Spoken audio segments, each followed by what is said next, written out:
বন্ধু, অবশেষে আমাদের প্রতীক্ষিত গঙ্গোত্রী এসে পৌঁছেছে।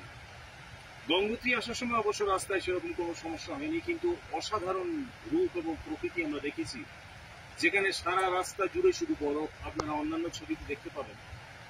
আমার পিছনে বহু দূরে দেখা যাচ্ছে গঙ্গোত্রী হিমবাহ।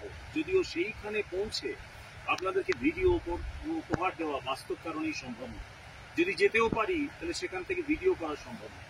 তবুও এমন একটা জায়গায় এসে দাঁড়িয়েছি যে এখানেই গঙ্গোত্রী প্রায় লেজের অংশ, অর্থাৎ এখান থেকে গঙ্গা অত্যন্ত সরুভাবে অর্থাৎ শীর্ণকায় হয়ে এখানে প্রবাহিত হচ্ছে, এবং এখান থেকেই সরাসরি চলে গেছে সেই হর্সিল, যে হর্সিলের ছবি আমরা আপনাদেরকে আগে দেখিয়েছি।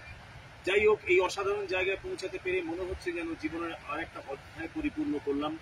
এবং সত্যি কথা বলতে কি, শুধুমাত্র প্রাকৃতিক সৌন্দর্য নয়, গোটা বিষয়টা মিলিয়ে যে ভূতাত্ত্বিক এবং তার সঙ্গে সঙ্গে যে অসাধারণ বিষয়গুলোকে জানতে পারলাম, শিখতে পারলাম, সেটা জীবনের একটা অদ্ভুত অভিজ্ঞতা।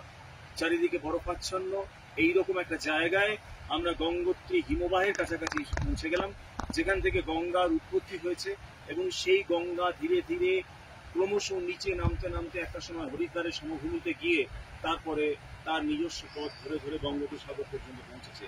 কিন্তু আশ্চর্যের বিষয় হচ্ছে, ভাবা যায় না যে এত শীর্ণকায় গঙ্গা নদী, তার এত প্রবল স্রোত, এবং সেই স্রোত নিয়ে এসে কিন্তু চলল পার্বত্য প্রবাহ ধরে ধরে, এবং আমাদের ভারতীয় সভ্যতাকে, ভারতবর্ষের মানুষকে লক্ষ লক্ষ বছর ধরে বাঁচিয়ে রাখতে এগিয়ে চলল। তাই এখানেও একবার সশ্রদ্ধ প্রণাম এবং নিবেদন জানাই হিমবাহকে, যে হিমবাহ আমাদেরকে বাঁচিয়ে রেখেছে চিরকাল।